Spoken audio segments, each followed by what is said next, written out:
Olá a todos, sejam bem-vindos a mais um estudo no canal Clamando no Deserto. Nesse momento nós vamos recapitular a lição número 6, Ele morreu por nós. Logo mais nós damos início com a oração, que Deus nos abençoe.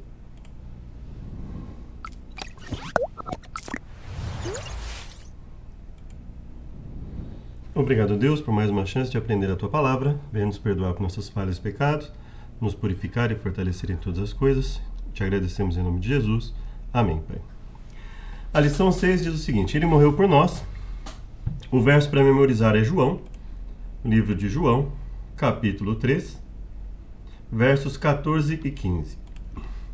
Assim como Moisés levantou a serpente no deserto, assim também é necessário que o Filho do Homem seja levantado, para que o que nele crê tenha vida eterna.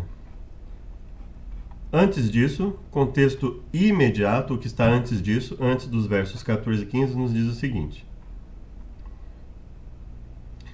Vamos aqui, Nicodemos, verso 9, diz para ele: como pode ser isso? Ser isso o quê? Jesus está falando sobre o nascer de novo, né? Nascido da carne é carne, o que é espírito é espírito. E aí Jesus fala para ele: tu és mestre em Israel e não sabe isso? Na verdade eu te digo que nós dizemos o que sabemos e testificamos o que vimos. E não aceitais, ou seja, vocês não aceitam o nosso testemunho. Jesus está dizendo assim para ele: olha, o que nós estamos oferecendo para vocês está baseado na Bíblia e vocês não aceitam. Ainda assim vocês não aceitam. E ele diz: eu falei para vocês das coisas terrenas e vocês não acreditaram. Como vocês vão acreditar nas celestiais? E aí ele fala: e ninguém jamais subiu ao céu, a não ser aquele que veio do céu, Filho do Homem. Aí ele fala os dois versos que nós lemos, e aí vem um verso famoso: porque Deus amou o mundo de tal maneira que deu seu Filho unigênito, para que todo que nele crer não pereça, mas tenha a vida eterna. Enviou seu Filho ao mundo, não para condenar o mundo, mas para que este fosse salvo por ele. Deste quem? Aqueles que efetivamente, tendo a oportunidade, aceitarem a Jesus. Portanto, a ressurreição de Cristo é central para a nossa fé. Por isso, Paulo fala que, sem isso, os que adormeceram em Cristo estariam perdidos. Antes que fosse ressuscitado dos mortos, ele, é claro, teve que morrer. Por isso que, em meio à agonia do Getsemane, antevendo sua morte, Cristo orou: agora minha alma está angustiada, e o que direi? Pai, salva-me desta hora? Não, pois foi precisamente com esse propósito que eu vim para esta hora. E esse propósito era morrer. Lição de domingo nos diz o seguinte: desde a fundação do mundo. Apocalipse capítulo 13, verso 8. Apocalipse 13, 8 nos diz o seguinte: todos os habitantes da terra adorarão a besta, a saber, todos aqueles que não tiveram os nomes inscritos no livro da vida do Cordeiro, que foi morto desde a fundação do mundo. No caso, como o título de domingo é desde a fundação do mundo, então a intenção da lição é enfatizar esse aspecto no livro da vida do Cordeiro, que foi morto desde a criação ou desde a fundação do mundo. Atos 2, 23. Antes disso nós vamos olhar aqui, verso 7. Foi-lhe dado poder para guerrear contra os santos e vencê-los. Foi-lhe dada autoridade sobre toda a tribo, povo, língua e nação. Então veja, uma dificuldade nesse momento aqui para o povo de Deus, porque foi dada autoridade, foi permitido que a besta prejudicasse de uma maneira relevante, muito mais relevante do que já costuma prejudicar o povo de Deus. Aquele que tem ouvidos, ouça. Se alguém há de ir para o cativeiro irá. Se alguém há de ser morto à espada há de ser morto, haverá de ser morto. Aqui estão a perseverança e fidelidade dos santos. Então a Bíblia diz o seguinte: se você realmente quer servir a Deus, esteja disposto a servi-lo independente do que aconteça. Mantenha a lealdade nele. Atos 2, 23.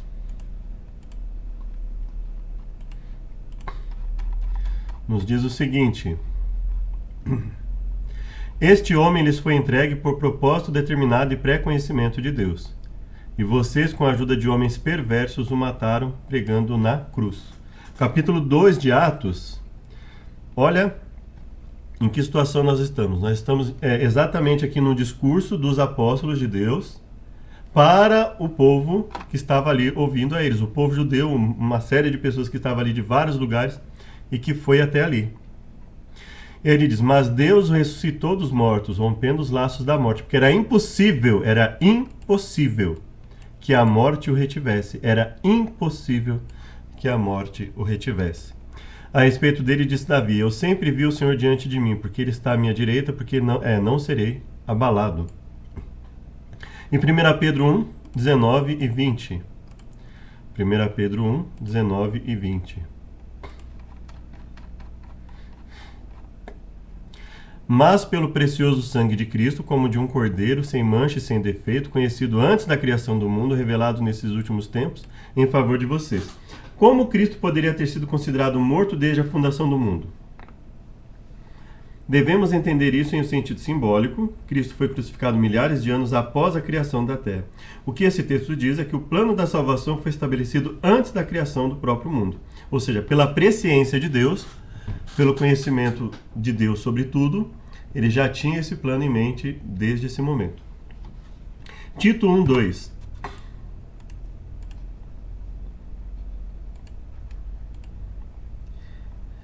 Em esperança da vida eterna, a qual Deus, que não pode mentir, prometeu antes dos tempos dos séculos, mas a seu tempo manifestou a sua palavra pela pregação que me foi confiada, segundo o mandamento de Deus, nosso Salvador.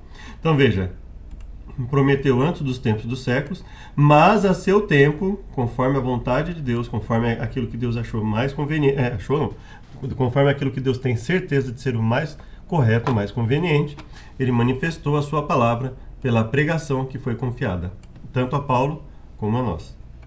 Há quanto tempo o plano da salvação que estava centralizado na morte de Cristo tinha sido estabelecido?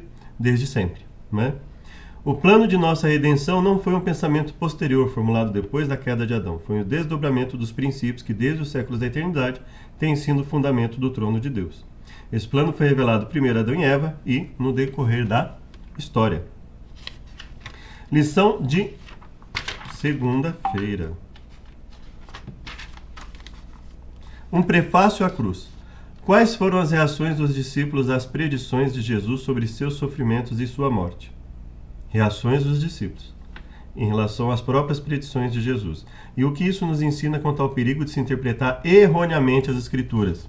Muita gente precisa entender isso, né? Muitos de nós precisamos entender isso. Existe um problema muito grande de interpretação, porque existe a predisposição em se adequar a Bíblia a uma crença pré-estabelecida, ao invés de buscar na Bíblia a confirmação de uma crença, né? E existe uma dificuldade muito grande, porque nem todos estamos preparados para lidar com o que a Bíblia revela quando ela contraria o que nós acreditávamos no passado, por exemplo, né? Mateus 16, 21 a 23.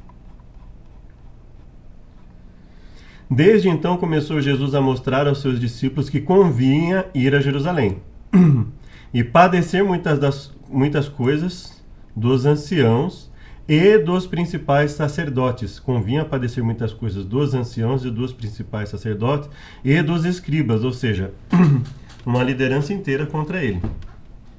E ser morto e ressuscitar ao terceiro dia. Ou seja, ele está dizendo que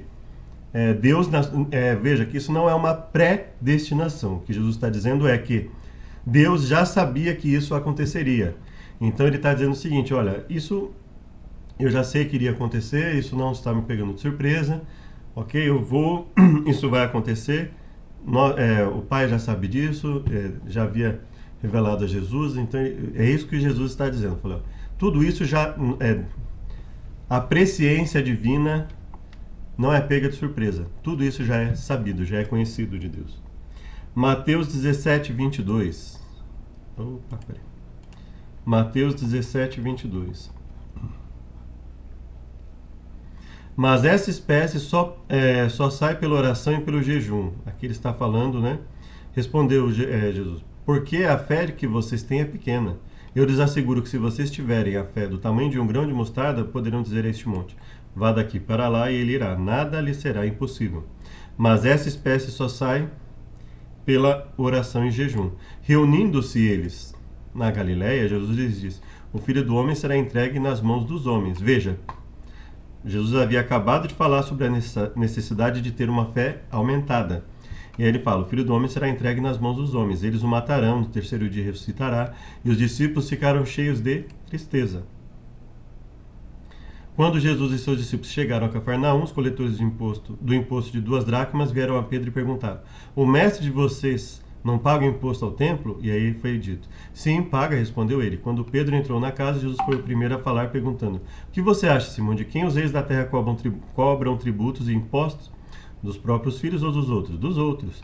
Ah, então os filhos estão isentos, mas para não escandalizá-los, vá ao mar e jogue o anzol. E aí Jesus executou um milagre ali e foi pago o imposto.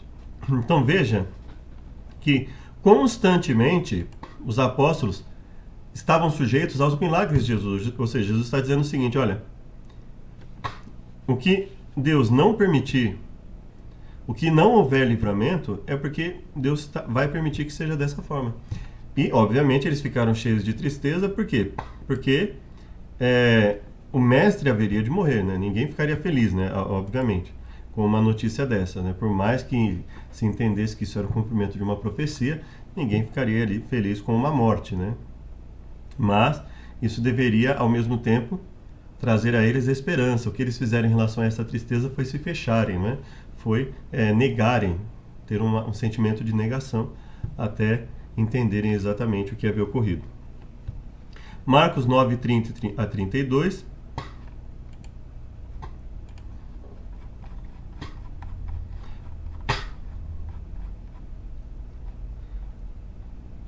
Eles saíram daquele lugar e atravessaram a Galileia. Jesus não queria que ninguém soubesse onde eles estavam, porque estava ensinando seus discípulos e dizia: o Filho do Homem está para ser entregue nas mãos dos homens. Eles o matarão e 3 dias depois ele ressuscitará.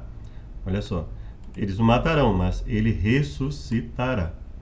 Eles não entendiam o que ele queria dizer e tinham receio de perguntar-lhe. Ou seja, a fala está muito clara. Olha, o Filho do Homem está para ser entregue nas mãos dos homens, eles o matarão. Ou seja, eles sabiam que ele estava se referindo a si mesmo ali. Mas eles não entendiam, ou seja, eles não queriam aceitar aquilo. E chegaram a Cafarnaum, e assim, eles tinham medo de perguntar, porque assim, eles tinham medo da resposta que seria dada, né? Porque tudo levava para Jesus, não é? E chegaram a Cafarnaum, quando ele estava em casa, perguntou: o que vocês estavam discutindo no caminho? Mas eles guardaram silêncio, porque no caminho havia discutido sobre quem era o maior. Então, ou seja, por que ele estava perguntando isso para os discípulos? Porque eles ali estavam se cegando e se preocupando com circunstâncias que não eram essencial para eles, pelo menos nem naquele momento, nem em nenhum outro momento, né? Jesus nasceu e viveu para morrer. Cada passo que ele dava o aproximava de seu grande sacrifício. Toda a sua vida foi um prefácio de sua morte na cruz. Jesus já havia declarado a Nicodemos: assim como Moisés levantou a serpente no deserto, é necessário que o Filho do Homem seja levantado. Jesus falou novamente a seus discípulos sobre sua morte e ressurreição, visto que não era o que queriam escutar, eles não deram atenção. Para nós é muito fácil fazer o mesmo. E o que é fazer o mesmo? Rejeitar o que não queremos escutar. Está consumado. João 19, 1 a 30.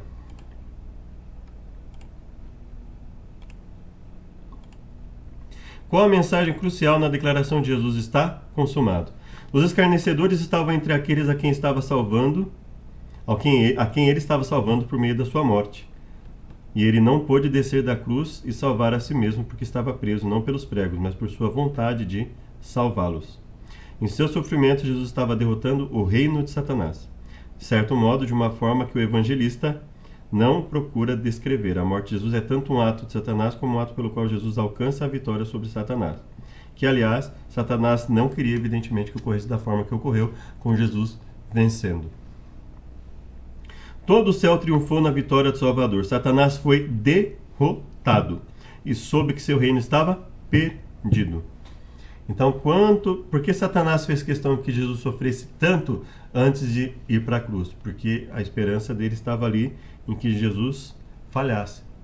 E aí, quando Jesus foi pregado, quando Jesus foi ali, começou a agonizar e nada do plano de Satanás seguir em frente, obviamente ele entrou em desespero, né? Porque ele sabia que estava perdendo, né, em definitivo ali, né? Porque não havia mais o que fazer, porque a morte de Jesus seria aceita, ele sabia que Jesus ali estava vencendo. E aí quando Jesus disse tetelestai, está consumado, e veio ali a falecer. Aí Satanás, obviamente, viu que havia perdido. E os anjos, obviamente, os anjos não comemoraram pela tragédia.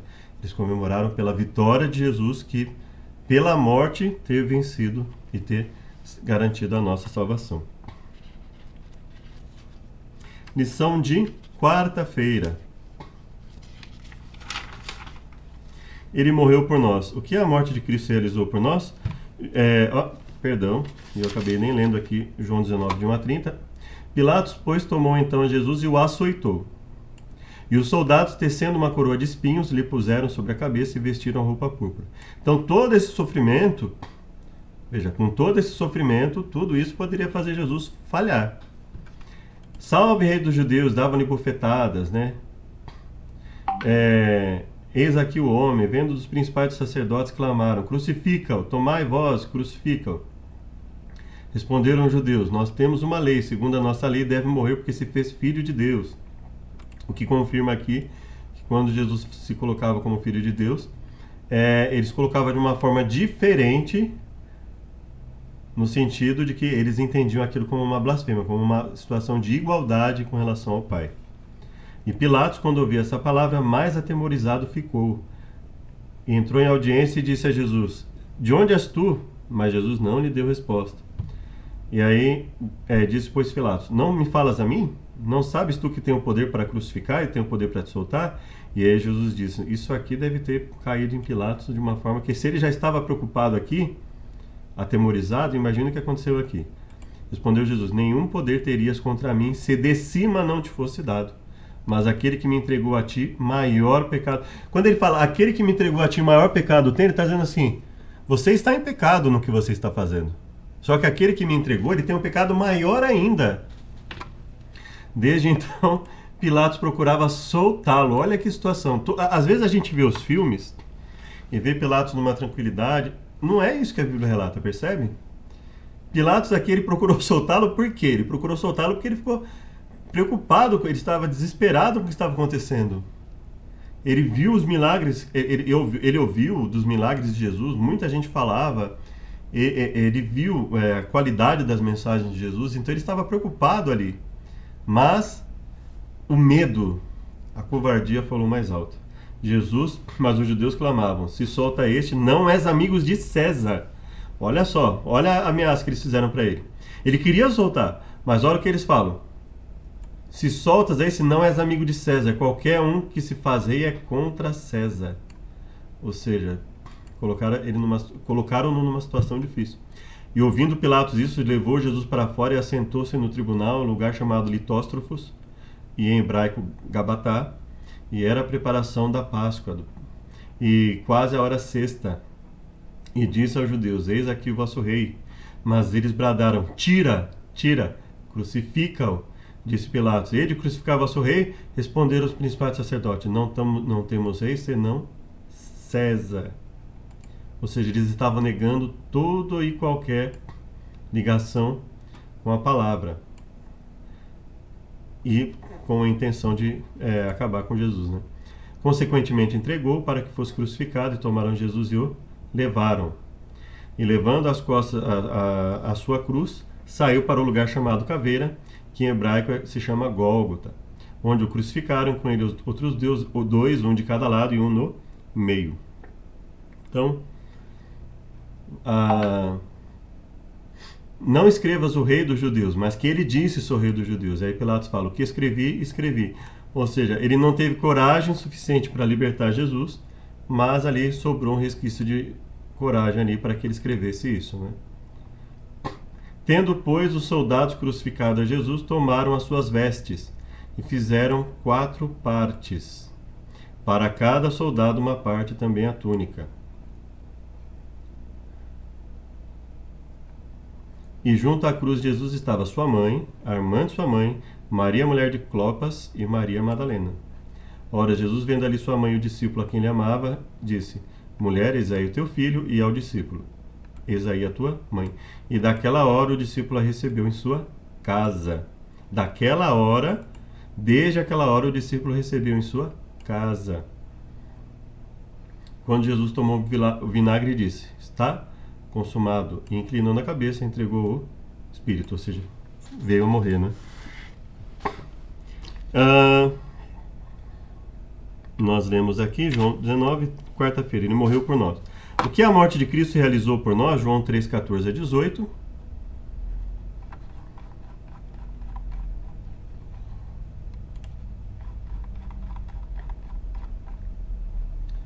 E como Moisés levantou a serpente, assim importa que o Filho do Homem seja levantado, para que todo aquele que nele crê não pereça, mas tenha vida eterna.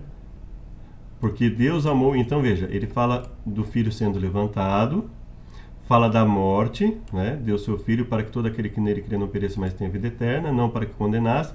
Quem crê nele não é condenado, mas quem crê nele não é condenado.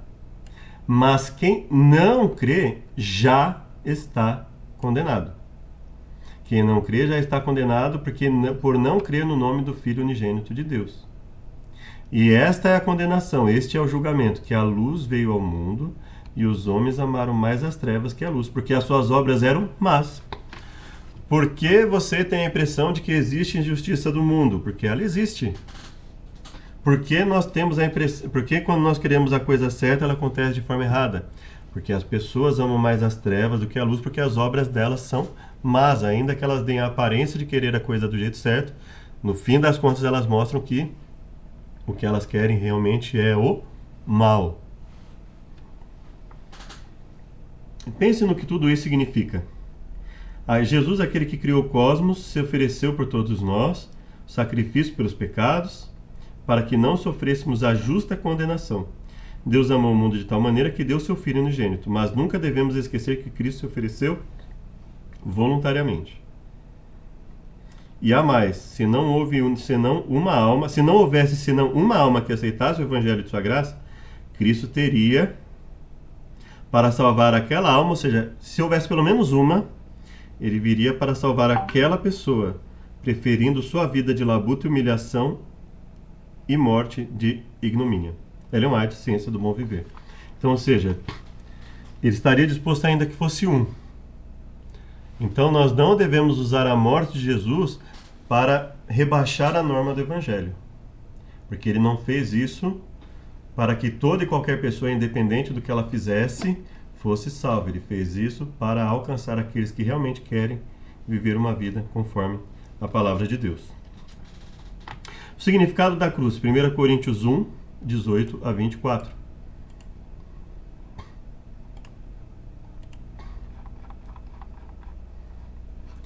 Pois a mensagem da cruz é loucura para os que estão perecendo, mas para nós que estamos salvos é o poder de Deus. Então, Paulo não está dizendo aqui que a palavra de Deus ela é ilógica, não. Ele está dizendo assim, é loucura para os que estão perecendo. Para os que querem viver no erro, ela é loucura. Mas para nós que queremos fazer a vontade de Deus, ela é o poder de Deus. Ela é lógica, ela é concreta, ela é coerente. Pois está escrito, destruirei a sabedoria dos sábios e rejeitarei a inteligência dos inteligentes. Eu tenho um vídeo em outro canal, Brasil Pensa, em que eu falo sobre o princípio da não contradição e como as pessoas elas estão rejeitando fatores claros há muito tempo para confundir a mente das pessoas com uma verdade imprecisa, uma verdade que cada um pode fazer a sua. Onde está o sábio? Onde está o erudito? Onde está o questionador desta era? Acaso não tornou Deus louca a sabedoria deste mundo? Visto que na sabedoria de Deus o mundo não o conheceu por meio da sabedoria humana. Agradou a Deus salvar aqueles que creem por meio da loucura da pregação. Os judeus pedem sinais miraculosos. Os gregos procuram sabedoria.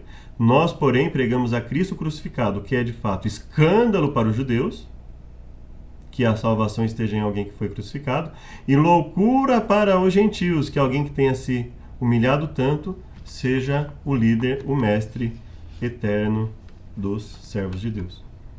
Mas para os que foram chamados, aceitaram o chamado, no caso, tanto judeus como gregos, Cristo é o poder de Deus, ele não é escândalo, ele é o poder e ele não é loucura, ele é sabedoria de Deus.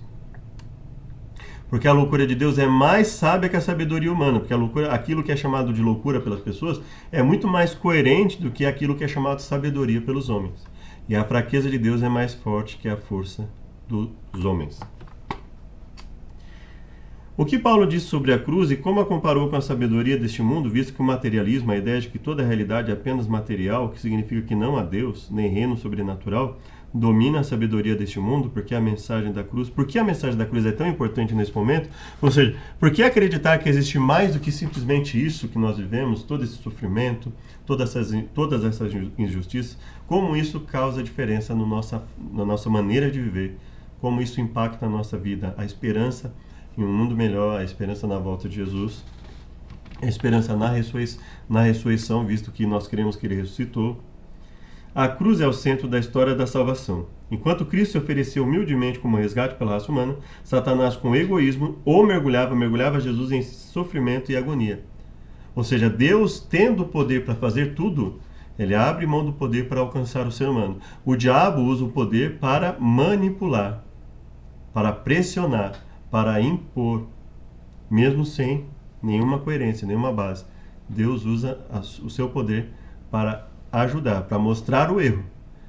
E, obviamente, não para concordar com o erro, mas para mostrar a necessidade de mudança. Sobre o significado da cruz, há vários aspectos importantes. Revelação suprema da justiça de Deus contra o pecado, revelação do amor de Deus pelos pecadores, grande fonte de poder para quebrar as cadeias do pecado, única esperança da vida eterna, único antídoto contra uma futura rebelião no universo.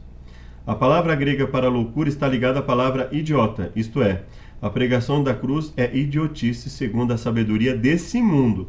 A sabedoria mundana não pode conhecer Jesus nem a salvação que Ele nos oferece por meio de sua morte substitutiva na cruz. Ellen White diz o seguinte: vi que todo o céu está interessado em nossa salvação. E seremos nós indiferentes? Seremos descuidados, como se fosse coisa de pouca importância? Estarmos salvos ou perdidos? Menosprezaremos o sacrifício feito por nós? Alguns têm agido assim, têm brincado com a misericórdia que lhes é oferecida. E o desagrado de Deus está sobre eles. O Espírito de Deus não será para sempre ofendido, ele se retirará caso seja ofendido por um pouco mais de tempo. Depois de ter sido feito tudo quanto Deus podia fazer para salvar os seres humanos, caso eles se mostrem por sua vida que menosprezam a oferecida misericórdia de Jesus, a morte será a parte deles e o elevado preço a ser pago. Será uma terrível morte, pois terão de sofrer a angústia sentida por Cristo na cruz, a fim de adquirir para eles a redenção que recusaram, e compreenderão então que perderam a vida eterna, a herança imortal. O grande sacrifício feito para salvar vidas humanas mostra-nos o valor delas. Uma vez perdida a preciosa vida, estará perdida para sempre. Que Deus nos abençoe, que Deus nos auxilie e possa nos fortalecer a cada vez mais. Te peço para finalizarmos aqui com mais uma oração e logo mais nós falaremos sobre a próxima lição, que é aqui a lição 7, Vitória de Cristo sobre a morte. Mais uma ênfase nesse aspecto. Obrigado, Pai, por tudo que o Senhor nos tem dado. O Senhor nos fortaleça em todos os momentos. Nós pedimos em nome de Jesus, pela tua sabedoria. Amém. Peço que, no que for possível, curta, compartilhe, se inscreva no canal, nos ajude a nos fortalecer, comente sobre a lição, para que nós possamos alcançar mais pessoas com o Evangelho, principalmente nesse momento em que é tão difícil conseguir alcançá-lo, às vezes até mesmo dentro da própria igreja, que nós possamos alcançá-los, mesmo que tenhamos que fazer isso pelas mídias digitais. Nós agradecemos em nome de Jesus. Amém.